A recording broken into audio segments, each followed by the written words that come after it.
Now I'm in my head. Now I'm in a vendetta. Who the fuck gave me 4 stars?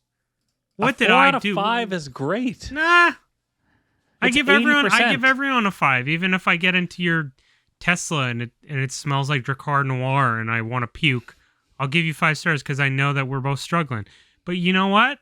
You're gonna give me a 4? Okay, I'll find you. I might not know where you live. I might not know who exactly you are. And this might have been years ago. You might not even drive for Uber anymore, but I will find you. And just like Arash, JT Miller, I'm gonna ship you out of town, pal, by the 3rd. Arash, I can't hear you. My 12 5-star ratings are plugging my ears. Yeah, I hope Ryan could get his jockstrap out of the rafters of the United Center after I'm done with his Uber rating.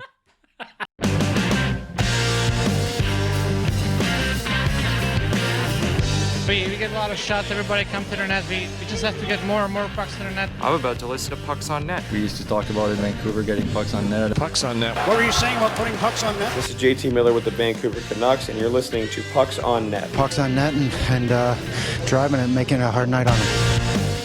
Live on tape from a myriad of locations, and by myriad I mean 2. This is Pucks on Net, a Vancouver hockey podcast riddled with rampant speculation without sources. Another satellite hot stove edition of the podcast coming at you your way. My name is Ryan Chapp. I'm going to be your host for the evening. I'm coming to you from my apartment above the grounds of the old haunted Burger King. If you're watching this now on YouTube or on Patreon, there is a bag of chocolate-dipped pretzels over my camera left shoulder. Will I eat them? Will they be there by the end of the show? That is the age-old question. 2 quick links for you tonight. Patreon.com/pucksonnet if you want to watch this video podcast immediately. I don't go to bed until it's posted. Or youtube.com/pucksonnet where we post this Wednesday morning. But if you're feeling generous, you go to that first link. You know what I'm saying? No Gita this week. It was her birthday yesterday. I'm glad everybody popped some likes and flooded her DMs for Miss Reddy's birthday. She's married. Get out. Jesus. He's some of these fans. But let's go over the Ironworkers Memorial Bridge to the village of Deep Cove, which is certainly at this time not quite livable. It's unlivable. I'm can't live on new here. Nicknames. I can't do it. This is October's very own Arash Momarzadeh. Arash, how are you doing? Oh, just dandy. Just finished the family day long weekend.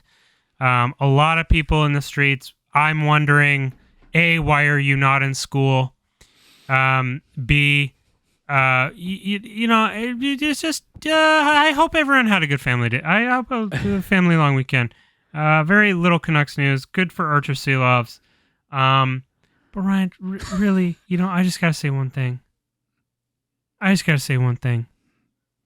Oh. Are we ready for a JT Miller episode? Are you morally prepared for a JT Miller episode? Because we're getting the band back together, okay? We're driving around. We're grabbing speculation. We're grabbing unconfirmed sources. We're taking it down to the river. We're just going to chuck up a bunch of brewskis and we're going to sit around in a circle and we're going to say, you know what? If we wanted to do a JT Miller trade, what would it look like? And they really like we had a good few weeks where seemingly the Canucks fan base is looking at the Bo Horvat trade and like, hey, not too bad, we're doing pretty good. And Luke Shen wasn't enough where we're just like, yeah, might get like a third or a fourth. If it's a fourth, no. If it's like a third, you gotta do it, which is hilarious to me. Then 3 assists come our way on a Saturday night, and now he is TSN trade bait page number 1. Fuego. We're talking McDavid Levy. Yeah, no, it's very interesting to go through this process now, guys. That we're 2.5 weeks away from the trade deadline on the Friday, March 3rd. It's next Friday, so not this one coming up, but next one. I wonder how many of our listeners will be hanging out with us 6 a.m. Because if we've learned anything about the trade deadline, it's worth getting up right when they start the shows. Because who doesn't want to just listen to Ray Ferraro and everyone just vamp for like 5 hours before oh, breaking news. Breaking news. Kyle Burroughs has been traded for a conditional 6th. What does this mean? And they and have then to, they they just have like the one Jeff trade O'Neill's just like, yeah, it's gonna add something. I got his hockey DB right here. He was a -4 in Minnesota. Oh, look at that. He was he played for the Golden Bears. Well, that's pretty interesting. That's my favorite thing during those draft shows, is that when a trade happens, and it's like the only trade that's happened, they talk about it for like 2 hours, and it can be just a complete depth move, and they just stick there and they just talk about it. They milk that puppy for as long as possible. It's so fun. I always think about this. It was during the 2010-2011 year, and I think I was watching the trade deadline, or somebody was talking about key Canucks injuries, and they clearly weren't aware of them. And it's like, Sammy Salo, this guy, that guy, and of course Lee Sweat. Oh yeah, the eternal Lee Sweat. And I'm like, that guy got injured on like his first game, like in October. Like, nobody should be discussing Lee Sweat in the least bit, but here we are. I have a question for you. Who is your favorite almost Sedin line mate? Like, I'm talking about someone that the organization went out and got, that they're like, oh yeah, this is the answer to the Sedins. And there's many. There's Jeff Brown, Steve Bernier, there's Anson Carter. Jeff Brown. Or not Jeff Brown. What's his name? Oh God. Jeff Cowan. No. What? Oh my God. He was a power forward for the Manitoba Moose. No, Jeff Brown. Was it Jesse Schultz? Or Jeff Schultz or something? He played for the Manitoba Moose for a little bit. He absolutely did. He was a right winger. He played like 3 games with the Sedins. Didn't work out. I also remember a preseason game against the San Jose Sharks where Wade Brookbank was on the wing of Daniel and Henrik Sedin, and I was like, well, everyone has their day. I'm going to go with my personal favorite is during the Torts year when Tom Sestito played with them for a bit. And I was at the game with a good friend of the show and listener, Michael, and he was pointing out that I believe it was when he was on the when they were on the power play, is when Sestito was out with the Sedins. Yeah. And he literally just sat just outside the blue line against the boards and didn't do anything until the Canucks themselves as a 4-man unit got the puck out of the zone. Yeah. And like, he would just stand there until it was time to go to the front of the net. So I'll go Tom Sestito. It was so funny. I look back at the uniqueness of the Sedins, and that one of my only gripes with the Sedins is that I just felt that they really were good at playing one or two ways in the offensive zone. Like, but this is the problem in the playoffs, is once you figure that out, it kind of cripples your top offensive weapons. So you think of the Boston series after game 2, Zdeno Chara's like, oh, okay, well, I just stand in the middle of these two, between them on the boards. Cycle's done, and then I'm 6'9", and they don't do it. But that being said, someone like Marcus Naslund was really interesting, because I kind of feel like he was the one skill enough player that, I guess he could do like, 10 feet out of the blue paint, but had enough skill that he made the Sedins look a little different than, the backdoor tap in era, net front kind of physicality. But I'm trying to think off the top of my head, like another, like Trent Klatt was hilarious, because that was the first, like, it's Trent Klatt. Like, all right, Trent Klatt. And then, we got the amazing, if Trent Klatt can get $3 million or whatever, I'll drive him to the airport, by Brian Burke, when he was a free agent, which was great. Arash, you're feeling nostalgic today. I'm always nostalgic. Do I have to show you the wall of Pokemon cards behind me? Of course I'm nostalgic. My entire life is holding on to my childhood until I can't, and then I grow into a man who's bitter and resentful. But that's what being a Canucks fan is. This is the thing, guys, is that I had this realization. If I become happy in my Canucks fandom, you will not listen to this podcast, at least while I'm a part of it. You'll only wait for the Ryan parts. If I'm not miserable, y'all don't get the juice. Y'all don't get the cookie that you came for. Okay, I can't be happy. All right, I gotta hold on to my Brendan Morrison jersey and be like, Johan Hedberg, he was cool. What grade were you in that year? What year? That was 0304. I was in grade 11. 304. If you were, I don't know, grade 0304. 8, maybe? Maybe 8. Oh, yeah. No, definitely grade 8. Yeah.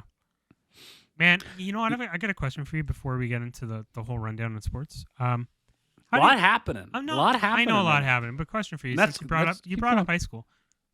How do you think you and I would have interacted in high school knowing you're in grade 10 and I'm in grade 8? Like, imagine, better. I was in grade 10, you're in grade 12. No, I'm 3 years older than you. Oh, God. So, wait. Aren't you born in 90? 89. So, I was one of those weird ones. I wasn't very cool, and I don't suspect you were either, so I think we'd get along really well. What? Excuse me? Whoa. I'm not... You want to say that again? You don't think I was cool in high school? I mean, were you smoking? No, because smoking isn't cool. Were you in the library like me, reading the box score of the previous night's Canucks game in the newspaper? Is this grade 12 we're talking about? Any grade? No. You can't do any grade because every grade you're different. Fine. What were you doing in grade 12? I was back in my day. There was a lockout, so we'll do I'm doing grade 11. Okay, so you want me to talk about grade 11 or grade 12? Grade 11. Oh damn! If you picked grade 12, I would have been like I was one of the cooler people in Seco. Grade 11. Let's see. I think I was really coming on my own, or coming into my own. Yeah, I was part of everything. I was like doing rugby and theater. Probably part of the leadership team. Yeah, no, I was the leadership team. Then I went. I was part of everything. That's why people love me. Is because not only did this is a great thing. I skipped classes, but my teachers fully, knowingly knew that when I was skipping class, I wasn't going to the smoke pit or going to drink a beer. I wasn't doing that. I was actually skipping class to go to other, disturb other classes and just be a part of the school. I just loved going to school because I'm like, oh, my friends are here. And I'm walking into psych and the teacher's like, you're not supposed to be here. I'm like, or am I? And she's like, hey, I'm like, yes. Psychology, got it. I like it. That was pretty good. Well, Ryan, what? Oh, you weren't cool in high school? No, I mean, you weren't hacking darts, drinking Wildcat. You're telling me you didn't do you weren't in your technically in grade 11. I did get drunk on Wildcat. That was my first time. Of course you did, because I know you. I know your people. That's Abbotsford, baby. That's the Abbey Canucks, baby. Arash, yes. There's a lot going on in this world of hockey right now. I've taken a 180. Maybe it's just the amount of games that we're on today, but I'm watching Calgary, Philly this morning. I'm watching the Rangers, the Tyler Mott, Vladimir Tarasenko Rangers lose to Connor Hellebuyck. Connor Hellebuyck being the second coming of Christ. 49 saves against that Rangers team. Listen, we all know the achievements and the goodwill of Ryan O'Reilly and his impact on the game and how it will only grow from here. Look out. Look out, everybody. Look out, Ontario. Look out any strips of land that have multiple Tim Hortons. Is Ryan O'Reilly doing his best crazy taxi impersonation? Never mind. And of course, you have Andrei Kuzmenko eating bananas and drinking Coke on the bench. Oh my God! That saved the fan base. Forget Connor Bedard, who will be a Canuck. That snack midway through the second period, and his answer on Instagram was "Game is game, but lunch you can't move lunch or whatever." I wonder how much money we could raise for charity if I offered to eat 6 bananas and drink 6 Cokes within 6 minutes. How much? You couldn't do that. Well, I couldn't do maybe 10 minutes. I can't do. I wouldn't be able to do it in. I wouldn't be able to do it in each 6 bananas and 6 cans of Coke. The mini cans of Coke, because he didn't have a full cup. He didn't drink the full cup of Coke. Remember, he gave the cup of Coke away to the trainer. Okay, 6 bananas. Well, okay, did he even eat the full banana? He ate most of it, but now I'm looking at a reason to get people to sign up for Patreon. What? Then I'm just gonna debase myself and eat a bunch. I'll do it too. How many bananas do you think you and I could? Okay, question. Well, no, we'd have to. Maybe if we took 6 bananas in half, and we took 6 Cokes and did half a cup each. No, that's wimpy stuff. We need to get sick here.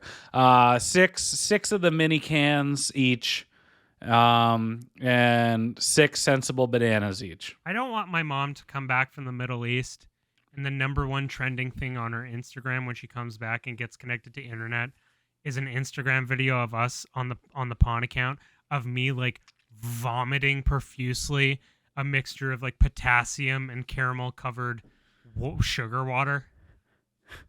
Well, listen, she For won't the see it on kids, Instagram. though. For the kids. She'll We're see it on doing Patreon if she signs up. For the kids. I need 3 new $5 backers a month, then we'll do it. All right. Okay, Ryan. If we have 3 new $5 plus Patreon backers this week, Arash and I will eat that amount, and in honor of Andrei Kuzmenko. I love that you've wrangled me into this now. That's not even my price, but you've set the price. Okay, fine. All right. Okay. I'm putting my guts and my mid-diabetic body on the line for you, Ryan. If my doctors ask me, like, what the hell did you do? And I'm like, it's for the kids. You'll understand when you grow up. I mean, it's all about the kids. We're all talking about high school because Rick Tockett's taking these kids back to day one, grade school practices.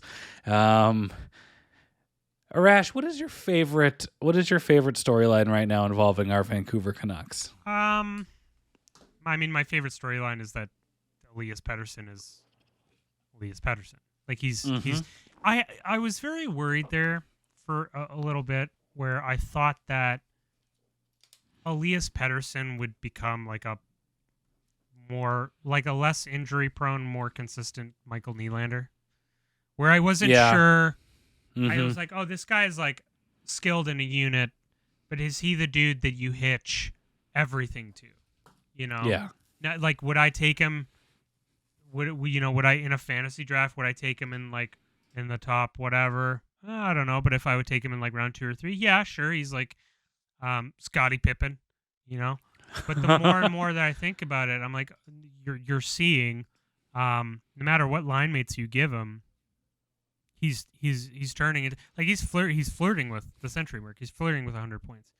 That'd be incredible. And I think that's so reaffirming to Canucks fans, but also it's just showing like this is the guy you hitch your wagon to. And it's so funny. It turns out you don't need to hitch your wagon to one of Bo Horvat or JT Miller. The answer all along was Elias Pettersson.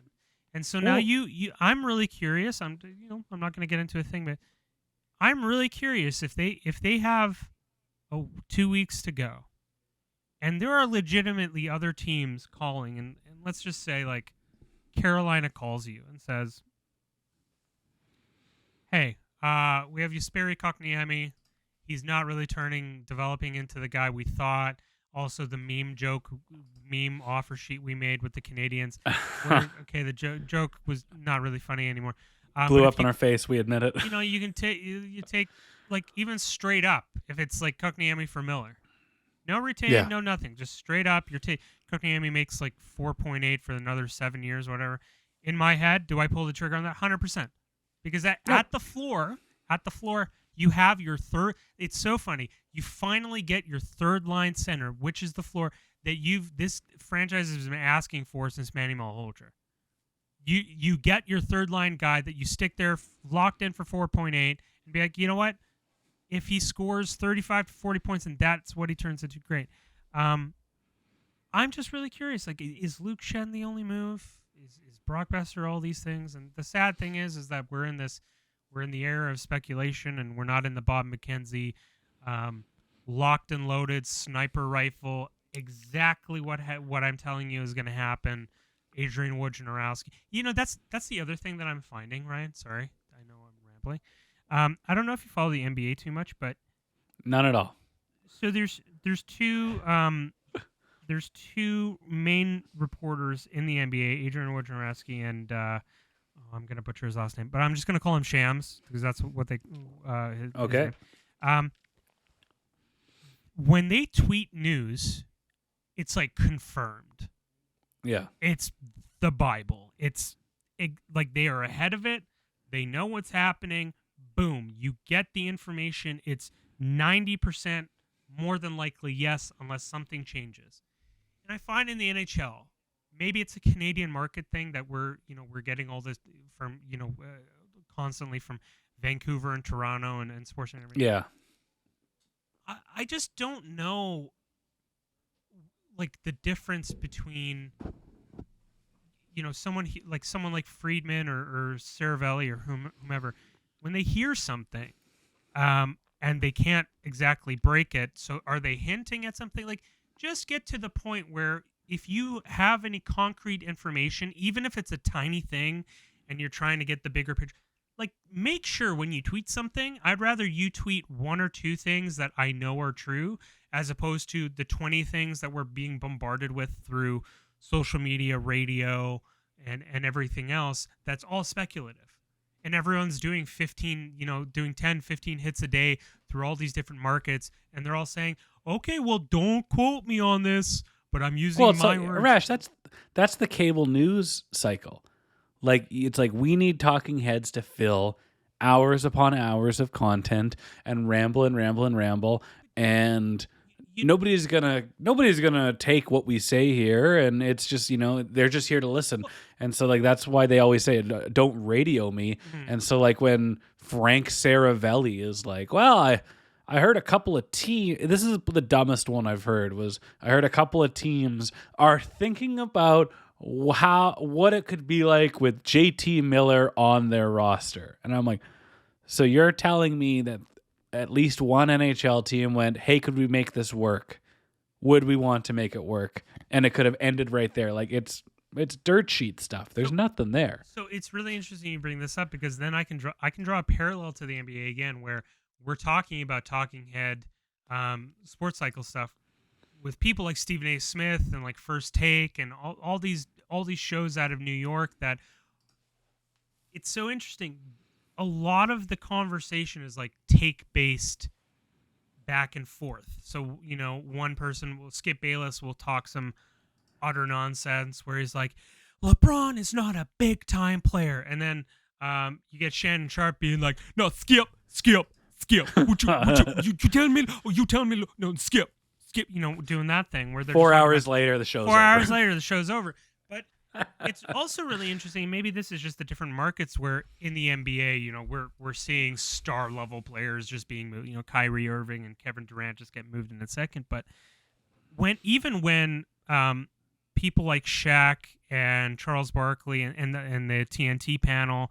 And then, you have Stephen A., who's probably the biggest talking head hype person in the NBA. Because people like Brian Windhorst and Adrian Wojnarowski and Shams and Ramona Shelburne and so many amazing NBA reporters, when they talk about certain players, certain movement that they know is confirmed news, like they can say, the Brooklyn Nets have received a trade request from so-and-so. They're going to do this, and this is their track record is really good. Then that floats down into the talking head cycles and radio and sport and everything, the fans and social media, where the information they're talking about is actually somewhat relevant and someone within grounded enough where the thing they're talking about might more than likely has a better chance of happening. Where in hockey, it just seems like it's so much like reporters just saying, I heard this little thing from a person from a thing, and it's this thing. And like I reached out to a former Hall of Famer.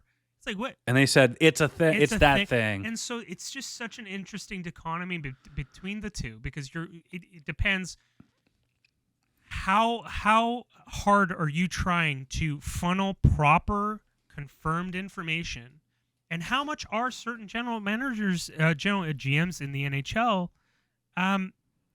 playing this game with media? Like maybe there's a different relationship. Well, they all are. Yeah, but I mean, this weird, different kind of relationship, you know? Yeah, it's you see it on the fringe in other sports where it's like we need to put something out there. But in hockey and Canadian media, you know, they feed that information to, you know, relatively respectful and big name voices in each market. And so that type of, we need to pump some information out there to make Tyler Myers seem more valuable, or to make people think that this player is not injured. Like you see it from a lot more reputable big name people, and it really just drives the chaos. And yeah, it's really difficult. But like in all my learnings about sports and how it works, and you know, hey, can you put this out there? Like it's hard not to hear just about anything that's a rumor and not think that an agent put it there or a GM. And it's just how it is. Well, it's super interesting because like I'll take the Lakers for example. So one of the biggest things in NBA narratives was, you know, the Lakers had traded a lot of their first round draft because you can't trade first round draft picks in consecutive years. So Lakers have traded a lot of their future first round draft picks unprotected for a player like Anthony Davis and future and whatever. So the narrative for a really long time was, oh, the Lakers have 2 draft picks that they can trade in 2027 and 2029 unprotected or protected or whatever. And that's the currency they have. And so the entire conversation for a really long time was, okay, the Lakers are actively trying to trade or wanting to trade one of these things to get rid of this bad contract and Russell Westbrook and stuff. And then we saw that happen. And we knew like, oh, that they used the currency that they had that was reported that they were wanting to move, but they moved it in their own way. Whereas in the NHL, we hear like, oh, this first rounder's open and this is whatever. And we'll talk about this thing for so long. And then something completely the opposite happens where it's like, what? How did no one catch that? Like, how did we not talk about even a semblance of that? Like the JT Miller extension for me is like how did no one, especially seeing how much has leaked out of the Canucks front office, maybe not lately, but at the time of that re-signing, like how did no one just come out and say, hey, you know what? I know a lot of people are saying JT's practically gone, but I have it from a source that actually they're looking to re-sign him. And then it caused everyone to freak out saying, oh my God, we just got in our own bubble, in our own echo chamber, and there's no way we knew that JT Miller was going to be signed. Whoa, the Canucks played a fast one on us. I'm like, well, how do you have this? Sorry, I'm on one. Say with me. How do you have the same sources that tell you that JT Miller is going to get dealt, and you come out for so long and stir up a fan base to tell them JT Miller's practically gone, he's going to New York, he's going to Carolina, he's going to Boston. And then the exact 360 happens where the exact opposite thing happens and no one reports on that. Yeah. So how credible are your sources? And maybe next time. No, nothing's credible. It's just when they want business to be done, things get done. Where it's like, oh, there's Bo Horvat talks heating up. Boom, he's gone to the Islanders. Okay. Like it's just everything else is just speculative, and it's also just there to fill time, and everybody gets worked up on it, and nothing that you hear almost ever gets done. Well, guess what? I'm going to promise our listeners, Ryan and I have no sources. So we're not going to lie. And the sources I do have, they have no sources. I mean, I have a couple sources, but they're... No, you don't. We both have the same source. And they don't have any sources. And they do, but they also promise us never to talk about stuff, so we don't. They don't know anything. Well, they don't. Let's talk about Ryan O'Reilly. Hey, there's a lot happening in the NHL world of us right now. I want to talk about Ryan O'Reilly. Oh, do we? Before we take a break and go into Sauce It or Toss It. This is a trade that came out of absolutely nowhere, because when GMs feel like tanking, when they feel like blowing things up, it's just they don't tell anybody, and then it happens, and it's clearly happening. And in St. Louis, and Jordan Binnington is going to be the unofficial leader of that team because nobody else is going to be there. But I did find it funny about like the Leafs trading the farm, all their picks. There's another thing. Oh yeah, Kyle Dubas is not trading his first round pick. That's not in play. No top prospects. Next thing you know, the sexiest man alive in 2019 becomes somewhat available. You throw everything at him. Mm-hmm. And Gita brought up a really good point that she wanted us to include in the show this week, was that of all players to get really jazzed up about, why is it Ryan O'Reilly? And she's like, he's been a free agent in the Pucks on Net Fantasy League for the entire year.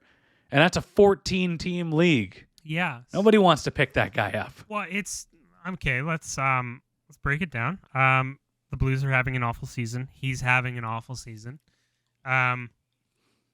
Ryan, do you think that this move screams the Nick Foligno move, where it's like you're paying for what a player's reputation was as opposed to what he is today? You're also paying for everything you wish that your own core had. Yeah. If we just overpay a bit for some leadership qualities, Mark Giordano is going to come in and he's not, it's like they have the same plan this is the third time. They did it with Giordano. They do it with Nick Foligno. They do it with Ryan O'Reilly. Let's bring in an existing captain who the hockey media thinks is a proven leader. Well, at least it is in O'Reilly's case. Yeah. And they'll come in and they'll unofficially lead the team a la Mark Recchi for the Boston Bruins. But, they won't step on anybody's toes and they won't, affect the leadership core. But, they're just going to lean on this guy to do it. Yeah. And it's like, it's Michael Scott. It's two regional managers, Big Day and big picture and day to day. And I think it's a hell of an overpayment to get some center depth. Hell of an overpayment. It's an entire 4-round suite of picks to get. I get Noel Acciari as well, but and not to say with Ryan O'Reilly, I think Ryan O'Reilly's cooked or anything, but you're okay, man. You don't have much time left till Austin's a UFA. Yeah. And let me tell you, if you're not winning, it's not like that man. You don't think Austin wants to wear flip-flops 10 months out of the year, 11 months out of the year? You don't think he wants to go to the shooting range with his mom and dad in Arizona? And he doesn't care. He doesn't care if there's 5,000 in the stands at the rec center in Tempe. No, just Bieber's in town all the time. With he's still making $16 million. Is the same amount no matter how many people are in the seats. Yeah, I kind of think to myself though, I'm so the deal was was first, second, and a third, and then they gave Minnesota a fourth. Yeah, fourth and 25. They gave away their first this year. Ottawa's third this year, and their second round pick in 24. They have a third, a fifth, and a sixth in the 2023 draft. Okay, so let's break this down for a second. So let's say they traded that Ottawa's third to the Canucks for Luke Schenn. Okay, now with that Toronto's their first and their second, and even their fourth. Do you not think that they could have gotten a suite of other things that are both defense and forward facing, that for a first round pick they need? Well, I mean, a first round pick. I'm trying to think off the top of my head, someone that's on the trade block. I don't know. There's a Max Domi help. Not that they're even comparable to each other. No, Max Domi doesn't help anybody anymore. Who knows? But I just in my head, I understand the move because they also get Noel Acciari, so now they can run Matthews, Tavares, O'Reilly, Acciari down the middle, and then on the wings are all the centers. They had Tavares and O'Reilly on the top on a line with Mitch Marner, which I kind of scratched my head about. I mean O'Reilly can play all three forward positions. He's fine, but this is my thing. If you're playing Ryan O'Reilly on the wing, can you not get another winger? Yeah. Can you not get, if that's your plan? If you really want, if you're playing Ryan O'Reilly, you're playing him down the middle. You're playing him for the faceoffs. You're playing him for the Selke, or the Selke award that he has. You're playing him for, last time we saw him in the playoffs was 2019, Ryan. And I don't know about you in the bubble, but it seemed like he was the only one that didn't want to go home on the St. Louis Blues. Yeah. So Yeah. much props to him. But again, like, there are wingers out there that, like, hey, for a second you could have gotten that, and then you're first. Do you want to go get someone else? You can go get someone else, maybe a suite of stuff, first and fourth. I don't know. But this is Kyle. This is Boy Genius running out of Sioux Greyhounds and him being like, oh, shucks. He's got one. I mean, you talk about Austin Matthews being a UFA next year, or the end of next year. Like, is it the end of this next is year? Or it. is it 2 years from now? I'm not 100% sure. I think it's 2 years from now. Let me check. But this is it for old Kyle. This is it for from the pride of the Sioux. Like, you can't have a first round exit. You're right. No, he's a UFA. Yeah, he's a UFA after next year. Oh my God. It's coming. But you can't have a first round exit to the Tampa Bay Lightning and then not go up on the to draft until the third round or whatever. Like, it's just it ain't happening. You're not coming back. It's so funny that the Tampa Bay Lightning have like this year have gone under everyone's radar, but like, if you told me they win the cup again, I'm like, damn it. Not only are they coming in like super hot, but they're also doing the sneaky, like, yeah, we're just gonna stroll in here and you're gonna shit kick everyone, okay? Like, Yeah.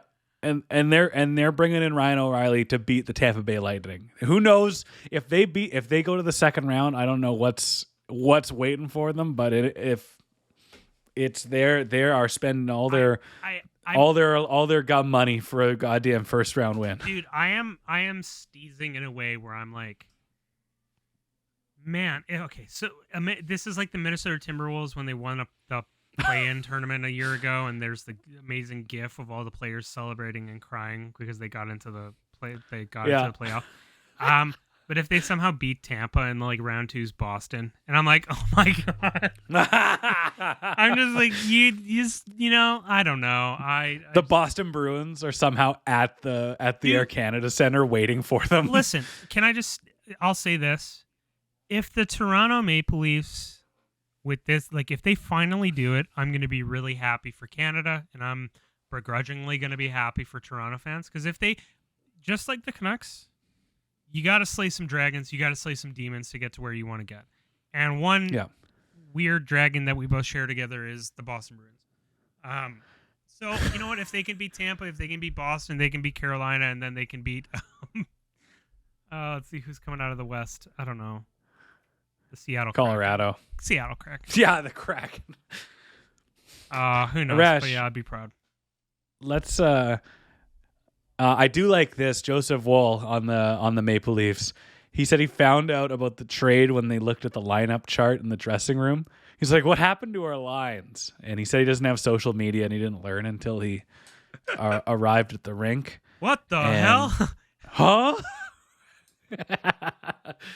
I wish that I could live a life as disconnected as a Toronto Maple Leaf roster player without social media, because I feel like... Dude, I can't wait to get rid of social media. I feel like I can only do Twitter now. I can't do anything else. I only I love how you pick the worst one. Well, no, I mean, like, I saw an amazing tweet where someone was like, Twitter really is the worst, because if you had like 20,000 followers on Instagram, you can literally make a living out of that. But in Twitter, you can have 20,000 followers and like no one gives a shit about you. And all it is like you're just talking and memeing. And I'm like, yeah, we're in the muck and we're in the dirt all together. And we're all here because we're all degenerates in some way. And I kind of love it. I'm like, yeah, I don't have to at least I don't have to pretend like, oh yeah, I'm a fitness freak and guru, and save 20% on your supplements. And meanwhile, you go to my Twitter. You don't want to follow Arash on Instagram, or else he's going to try to get you into a mid-level marketing pyramid scheme. No, you follow me on Instagram. I'm going to be like, hey, can you guys go to wholesale and pick up some cheese for me? I'm really sorry. Thank you, Ryan, again for being such a mensch. We'll take a quick break, and then when we come back, we won't get cheese, but we will get some sauce.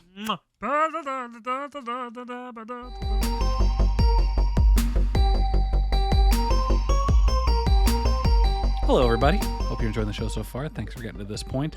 If you do want to support us monetarily, and as we said off the top of the show, if 3 of you become Patreon backers this week, $5 plus monthly Patreon backers, Arash and I will drink 6 cans of mini Cokes and 6 bananas to be like Andrei Kuzmenko, but we need to get those backers. If you want to support us monetarily and help fund that goal, go to patreon.com/pucksonnet. That is patreon.com/pucksonnet. Pledge a couple of bucks.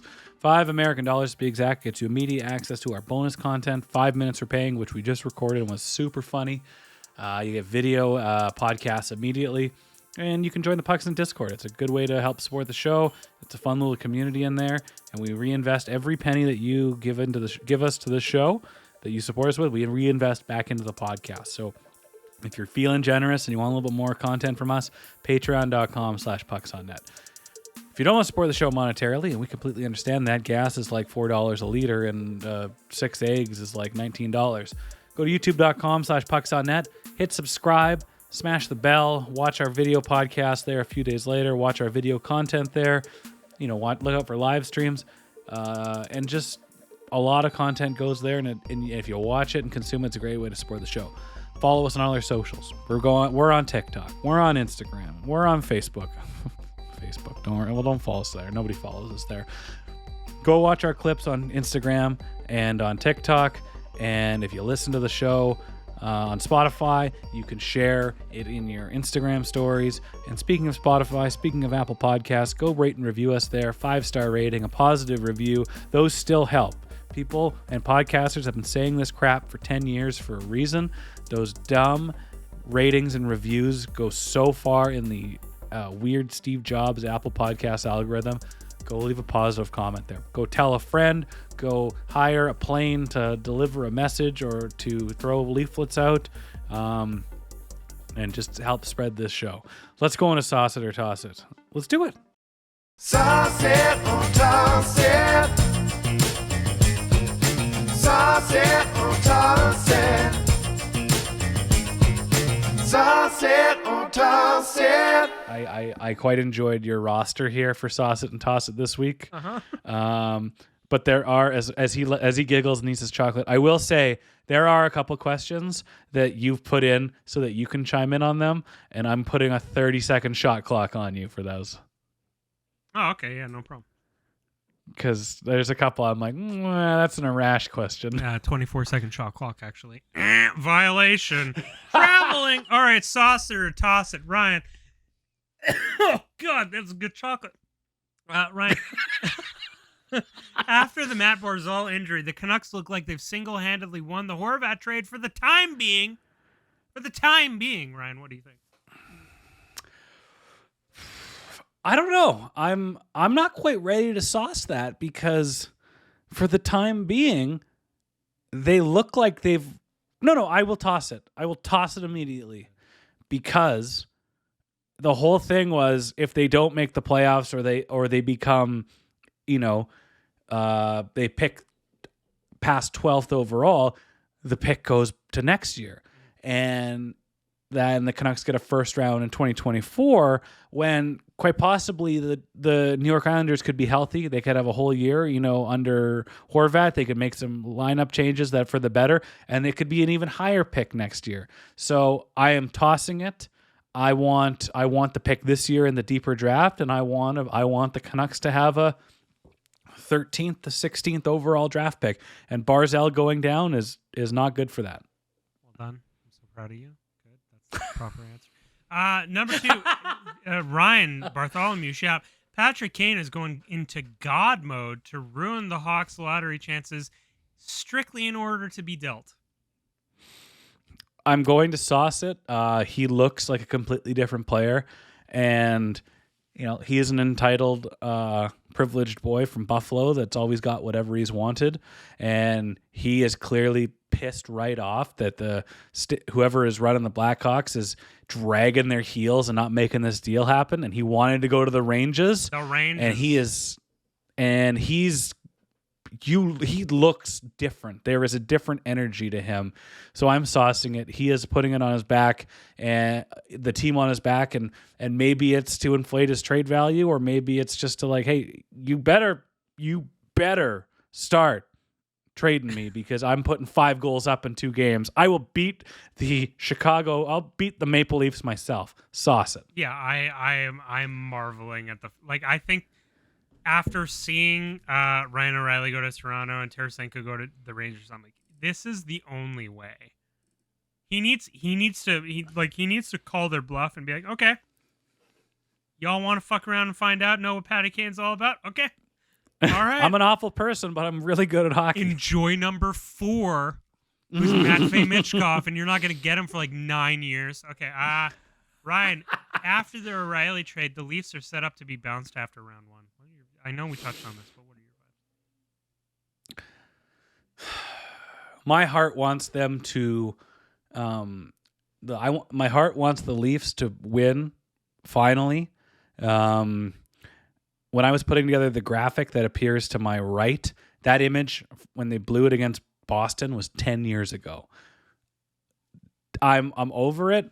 But this is not. I'm saucing it. This is not what the team needs. The team's issue is the carousel of subpar goaltenders, questionable defense, and questionable work ethic. Ryan O'Reilly, the idea is great, but Ryan O'Reilly in practice, I'm not sure. I'm saucing it. I think they would get bounced. That's a great little insight that the idea of Ryan O'Reilly is actually maybe greater than Ryan O'Reilly right now, which is something that a lot of teams unfortunately fall into, where they fall in love with the idea of a player. They're like, oh yeah, Gary Roberts at 42? Yeah, he's good. Chuck any age. Right. Ryan, sorry for this one. Ryan, I'm gonna change this. We're gonna spend an entire episode at least in the next 2 weeks talking about JT Miller somehow. Or are we going to put a memorandum that unless no rumor is going to make us talk about JT? Arash, I'm going to sauce it because the conversations about JT Miller are not, there's so many talking points. Mm-hmm. It's how far he's fallen in the Canucks depth chart in terms of offensive production.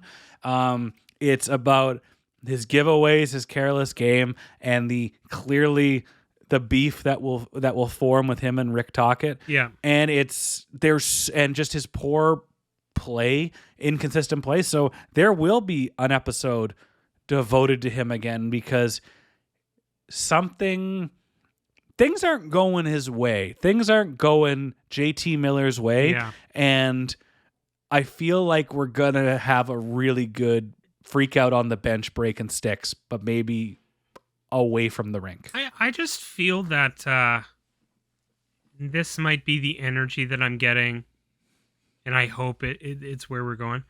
That the management, over seeing how Quinn and Elias have been playing, like the truth does officially cement that they say, oh, we thought this guy was the dog.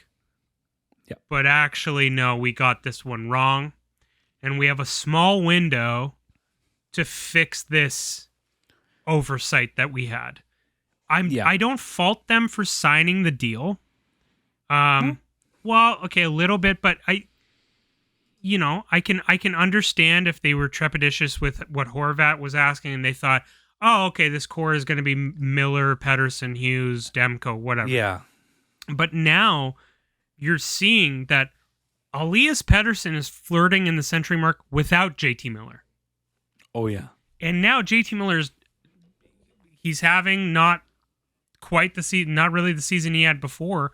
So you have this small window of opportunity that you can cash out. Hopefully, if someone else has to come up and you're not going to expend draft picks to move that contract. But if someone comes and tells you, hey, we're giving, we have this Sperry Kokniemi, like that idea. Yeah. Yeah, you can go for it. Go for it. Shoot off. Absolutely. Okay, Ryan. Okay. I know why you said that thing off the top, because you actually didn't watch it. Okay, Ryan, the NHL All-Star Game was better than the NBA All-Star Game this year. Did you watch any highlights of the NBA All-Star Game? Off the top, I will toss it because I watched the NHL All-Star Game and it was a clunker and boring and a snoozer. And I know that I know that guy from the 76ers won the dunk contest, but I also know that there was the fantasy draft, and those are all the kind of fun things that the NHL or the NHLPA wants back. Right. But I will toss it, and that is nothing could be the NHL All-Star Game. There's nothing it could be more exciting than. Right. So I am tossing your statement. Here's your shot clock. Okay. Both. I'm going to toss it because both the NHL All-Star Game and the NBA All-Star Game sucked. They're both awful. Okay. They're awful things. The only thing the NBA All-Star Game did well was the draft, in which they actually drafted the players right then and there. But I'm tossing it because both these games suck. They're not entertaining. They're not fun. They're not really endearing in any way. And go Birds! Okay, real quick, yeah. Was the style of play? Was the play just subpar? Ryan, it was just like, okay, this is great because I can talk to you about this because you've seen The Last Dance. Remember in The Last Dance when Jordan was talking about like wanting to go 1-on-1 with Kobe? Yeah, during the All-Star Game, he's like, "Oh yeah, I'm gonna take his ass to school." Yeah, there's still pride there. All that stuff, and there was that. Okay, this is best on best, and it's like, it's fine if this is like a best on best pickup game. Yeah. This was just abhorrently like no defense.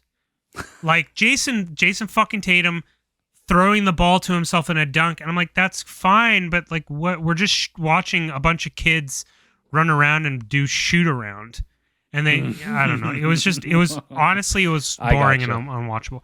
Ryan, Tim Pool is a nerd. Sauce it. Fuck, what a nerd. Ryan, a reboot of King of the Hill is what will unite this continent back together.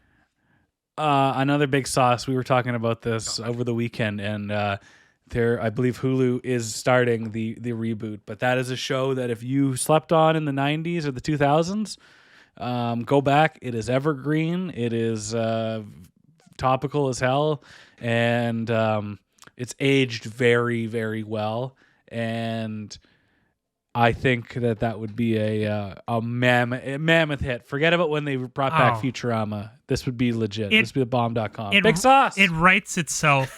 Ryan, we talked about it. You came and you dropped off this amazing Canucks hoodie that we both purchased together for me because you're a loving person. I was thinking like, hey, hang on. Let me say this. I'm plugging the Patreon, and if we get 3 new backers this week, we'll drink all that pop and eat all those bananas.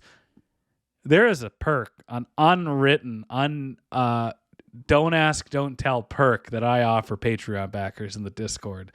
It saves you some money. Leave it at that. But it's good. That's a little suspicious and odd, but okay. I hope what you're doing is legal. Then if they reboot King of the Hill, EGLX. Yes, EGLX. Thank you, Matt Kerr. God damn it, I should have known Cutco knives isn't a legitimate thing. King of the Hill just writes itself. Like I was thinking after you left, I'm like, okay, so Dale obviously is QAnon. Like he's Q. Like that's the thing. And then we talked. He was before. Like yeah, he was before, but like we talked about it at Pomegranate where we're just like riffing where. Like Bobby brings an amazing like friend over, and then trying to like and being like, "Oh, hey, Bobby, who's that?" Is like, "Oh, this is my friend. Their name is such and such," and he's like, "Oh, hello, little girl, how you doing?" It's like, "No, Dad, you don't." The name would be like Jesse. That's Jesse, something like androgynous. And then be like, "Oh, hello, little girl, how you doing, Missy?" It's like, "No, Dad, you don't understand it. Their pronouns are they and them." It's like. They and them, there's more than one Jesse here? I only see one. Like, it just writes itself, and it doesn't have to be malicious. But it's literally like, fuck, we need this. We need this. Bring it back. Bring it back. And then, like, Hank at the end of the episode is like, equates his love for propane and how, like, things are changing, and he might not understand propane and charcoal, but He's like, I still love it, and people still love it, and the only thing that matters is you're good people, and you're also a clean burning fuel. Like, you know? And I'm like, okay, great, love it. That's fantastic. I love that. That's great. Arash, let's plow through a couple news and notes. Let's plow. Allan Walsh. We're doing... God, okay, yeah, Allan. Oh, yeah, Allan Walsh. Okay, I'm gonna say this. I think these idiots go look up the literal definition of insanity. Yeah. I don't know. Everybody who uses that lyric or that quote or that verbiage, it's incorrect. That is not the definition of insanity. It's just an easy thing to quote. What's the exact Daryl quote? Sutter. Pardon? What's the exact quote? The definition of insanity is doing the same thing over and over again and expecting the same result. It's in a Hives song off the Black and White album of 2008. Yeah. Big Allan Walsh Hives fan, I could imagine. But I'm my sneaky pick. Is it too late to hire Bruce Boudreau in Calgary? How is Daryl Sutter not fired yet? How do you not make that? Ryan, I was looking at. I drafted Jonathan Huberdeau in the Pucks on Net League, and man has like 38 points. Oh yeah, Ryan, it's not good. He's got Besser numbers. It's bad. No, but he's not even. But the thing is, he's not even like if that was Besser, I'd be like, yeah, okay, whatever. He's Jonathan Huberdeau. His contract extension hasn't kicked in yet. They might pull a Besser or a Miller, being like, oh no. Hey Vancouver, what do you want? You want Huberdeau for Miller? Would you do that? Dear friend of the show, former co-host, PMac on the Street, he brought up a good point. We were at Gita's, one of the nights of Gita's wedding. It was because they announced in one of the funniest moments, Gita is going through and Reed are going through the ceremonies that repeat themselves throughout the evening. Arash, you were working for this one. Yeah. But the trade or the contract extension broke at this. And Paul was like, honestly, like it's a long term, but he plays a style of play that's sustainable. Mm-hmm. He is able to, he isn't a Dustin Brown power forward, or he has a skill that can last a bit long. There's a little more charge, a little more juice in those batteries. Oh, juice. And I'm like, yeah, I can see that, but we talk about Nils Hoglander being in the doghouse. Mm-hmm. This is a guy that is sophomore. Yeah, go ahead. Sorry. He's been in the league. He makes well under $1 million, and he is not a franchise cornerstone. He's in some doghouses. He doesn't work well with Bruce. That's understandable. That's life. But when you have a $10 million man that you have grasped your claws into to salvage your franchise when Kachuk and Goudreau leave, if your 1,000-year-old farmer Daryl, who we all love, is alienating your team and your franchise cornerstone, you need to make a change that benefits your $80 million man. And then not only that, but because you paid this person $80 million, you went out and tripled down and gave other people a lot of money because you're like, we're giving this guy $80 million. Let's give Nazem 49. We extended Mackenzie Weegar. You gave Jacob Markstrom not before, but you gave Jacob Markstrom and now Jacob Markstrom's like, is he going to be in the NHL? I don't know. Did you, Niels Hoglander thing, did you see him try the Michigan? No. They tried the Michigan again. Did it work? He's getting confidence. We'll see when he gets back. That's good. He needs it. TLDR, I got no grief with what Allan Walsh does, but it's puts his players in a bit of a difficult spot. Yeah, and that's weird. That's awkward as hell. I don't know. And yeah, it's like being a hockey dad. Like, yeah, you're not in the game. Yeah, being a hockey dad. Yeah. Oh, I haven't even done my Elvan impression today. Arash, I'm going to ask you your thought. I'd like you to comment as Patrick Alvin on this. The New York Islanders with Bo Horvat, they have a record of 3-2-2. Mm-hmm. Horvat has 3 goals and 1 assist. He has 0 points in his last 3 games played. I don't think he got any points tonight. I don't. They won tonight. No, he got a goal and assist. I saw Okay, so they're now 4-2-2. They beat the Penguins 4-2 tonight, and Horvat now has he's got some points. Well, he's got 4 goals, 2 assists. That's So correct. I think he's matched Olivier, no? I think that's I think the talking point was that they're But like Olivier has a still little more like points. the fact that the production is similar.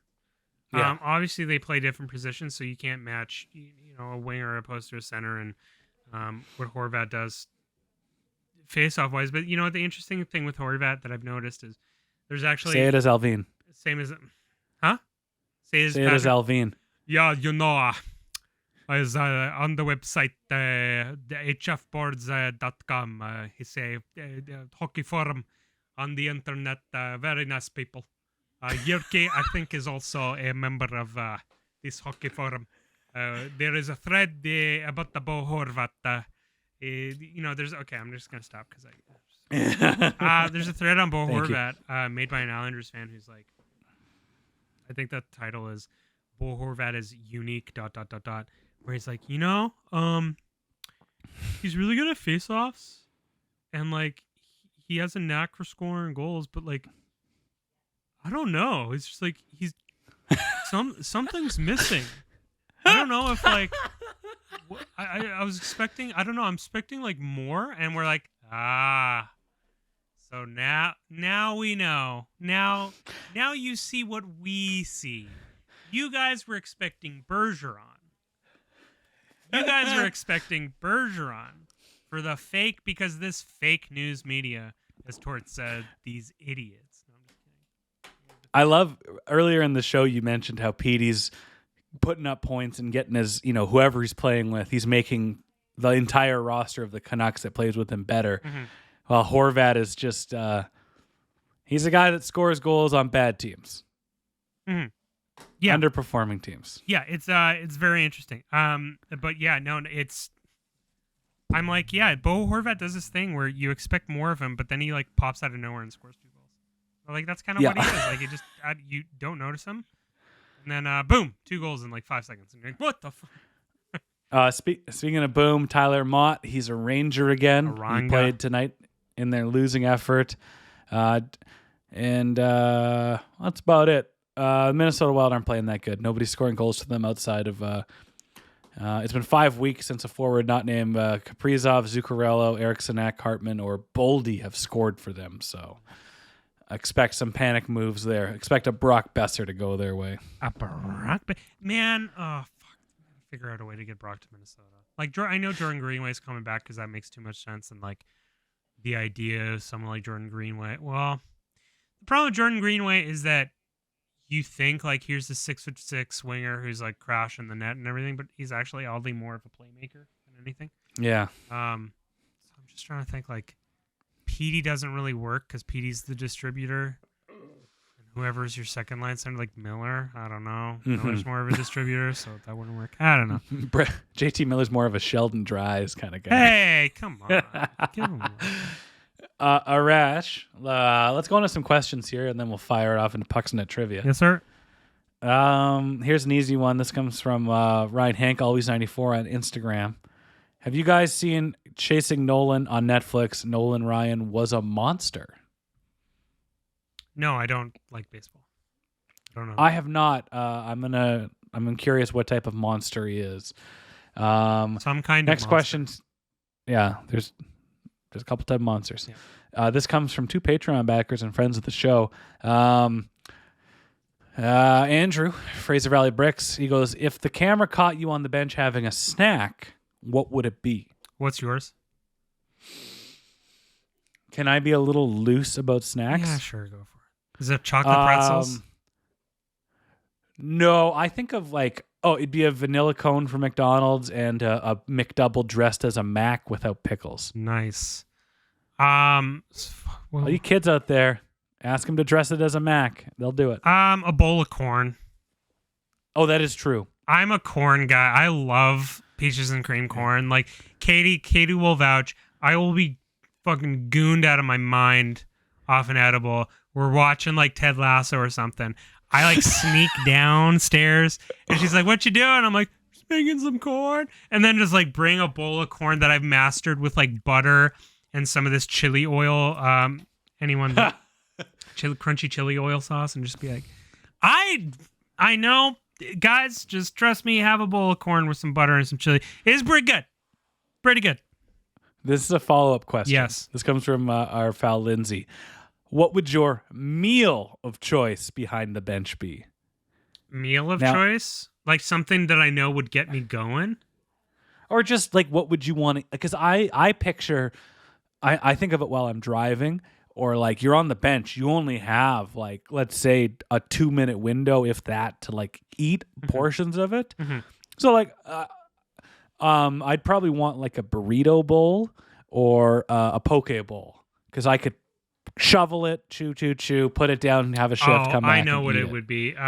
So, as Ryan learns about Iranian culture, my family go-to meal is a plate of rice with a can of tuna. And maybe this is just not an Iranian thing. This is just like literally an Asian. It's a deep cove thing. Well, it's an Asian continent thing. I think it's just more than just me.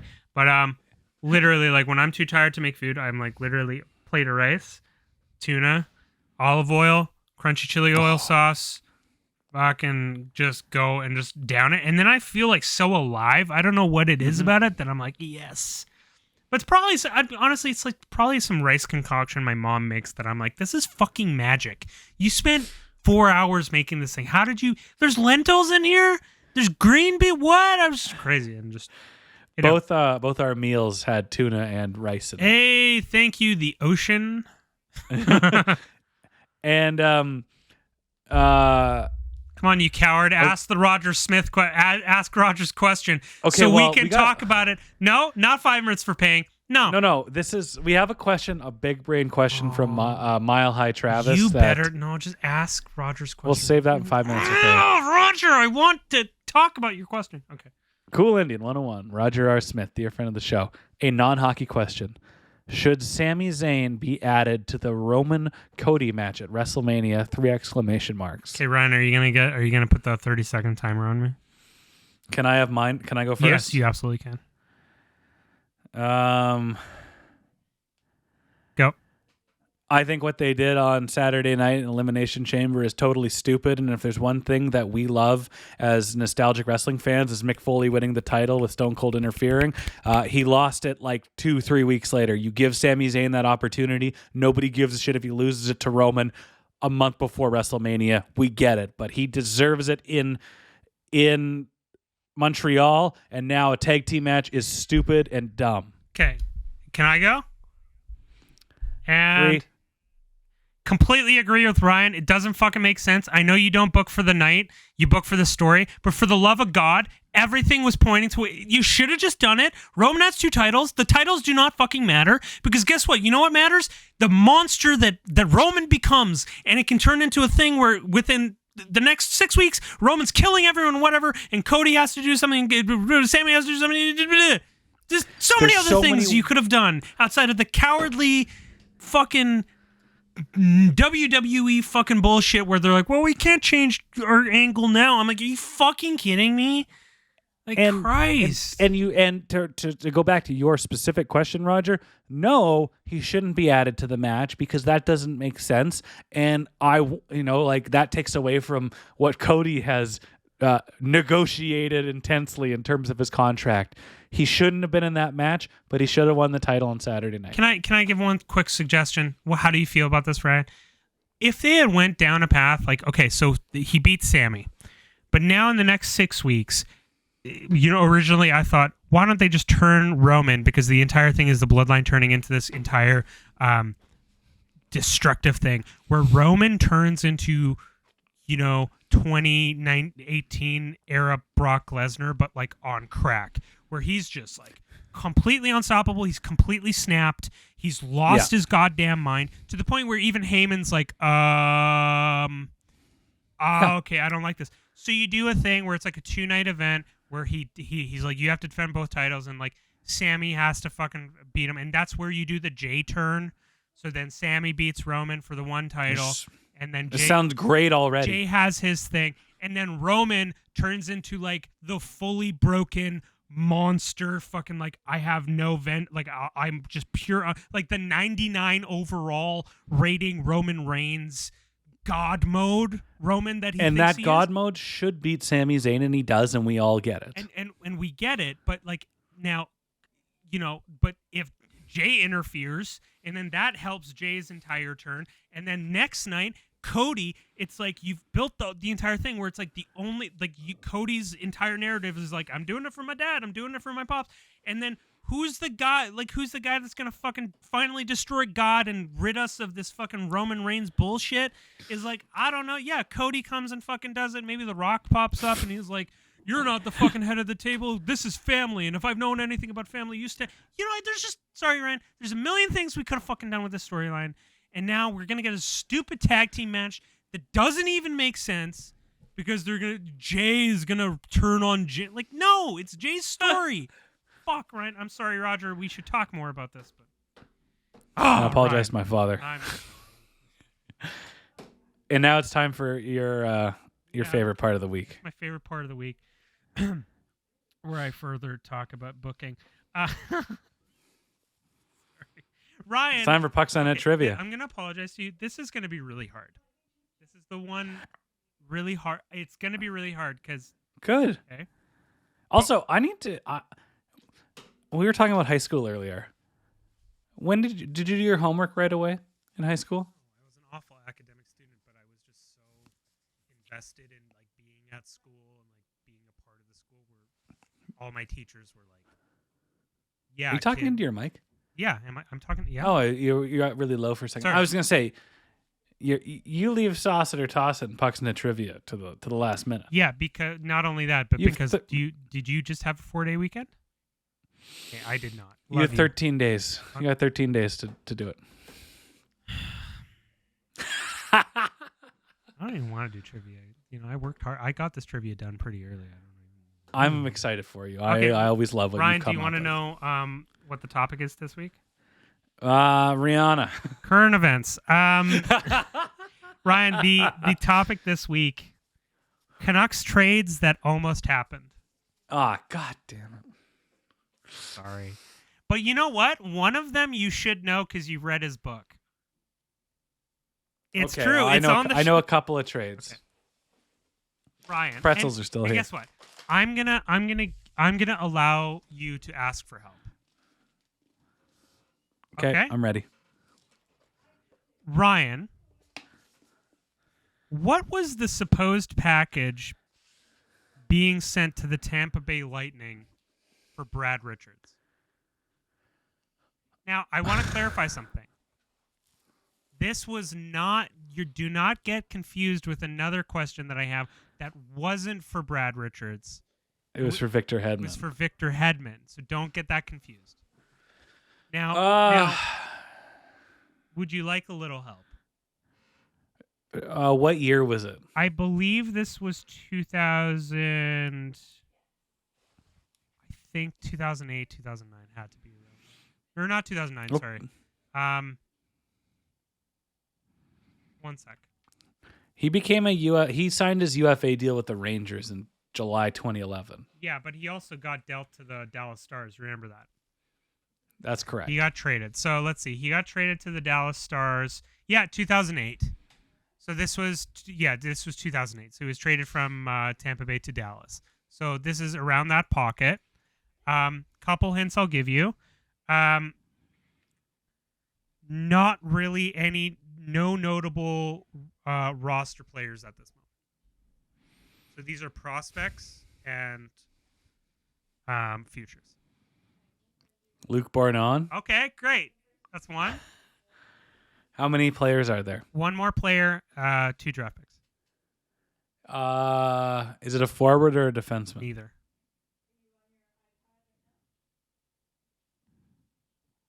Corey Schneider. Corey Schneider is correct. And? First round pick. And? Second round. There you go, Ryan. Hey, look at that. Even when my stuff is hard, it doesn't make you feel like crap, does it? Whereas, like, No. hey, how many points did fucking Timo. No. How many points did Brad Isbister have during the 1994 season he spent in the minors with the Bruins. Okay, this is a fun one. Ryan. Brian Burke said that Toronto was all in during the 2013 season to acquire Roberto Luongo. Now, what was the asking price from the Vancouver Canucks? I think they wanted Nazem Kadri. Yeah. Morgan Riley. Shift. Luke Shen. No, keep thinking. Like, who else? James Van Riemsdyk. No. You're now you're getting too far. Joffrey Lupul. No, you're getting too far now. Now think you're defenseman. 2013. Think of someone that might have been a bit controversial due to a playoff series they had. Oh, what's his name? Technically, Jake Gardner. Jake Gardner, yes. Okay. Yeah. And then futures. First round pick. Okay, but Was there a prospect? no, but you're halfway there. First round pick and Third round, second or third round pick. No. Think even greedier. Greedy. 2 first round picks. 2 first round picks is correct. Ryan Bartholomew Shap. Damn, that's a lot. I would have made both those deals. And then if it didn't work out, we just restart our save file. Ryan, the Canucks offered this package to the Tampa Bay Lightning in 2009 for the second overall pick in order to draft Victor Hedman. Alex Burrows was part of it. Yep. Kevin Bieksa. Yep. Take it home. Jordan Schrader. No. First round draft pick. First round draft pick. Yay, well done. Thank you. Oh man, if you get this one, I'm gonna be really impressed. Ryan, during the 1987-88 season, the Oilers shopped Wayne Gretzky around the NHL. What was the Oilers' ask from the Vancouver Canucks, according to Brian Burke?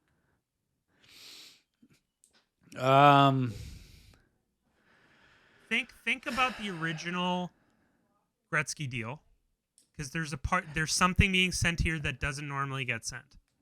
They want. I remember from the book they wanted a bunch of money. Okay, how much money do you think? I think it was like $10 million. $5 million? 20? $30 million? 40? $35 million. 25. You were close. At what number did I make this facial expression? $40 million. How much? 40? No. 35? 30? 32. Just say it. Go back. $25 million. Yeah, 25. Okay, you got the hard part. Okay, now there's other pieces in this thing. I don't know what would have been involved. 19. Because just think. it's 87, 88, so Linden's not there yet. He hasn't been drafted. They probably wanted like 3 first-round picks, if I remember correctly. Wow, you got that right. Okay. I don't even think they'd like Tony Tanti maybe. No. Okay, I'll give you a hint. Think like really vital players to the 994 run. There's 2 players. Was Kirk wasn't there yet? Yeah, he was. Yeah. Really? Yeah, Kirk was there. That was his first season with the Canucks. So they want Kirk McLean. Yep. They want 3 first-round picks. They want $25 million. One more player. Was that player in the 94 team? Yes.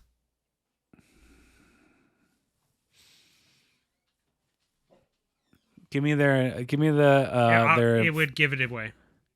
Is it forward or defense? Forward.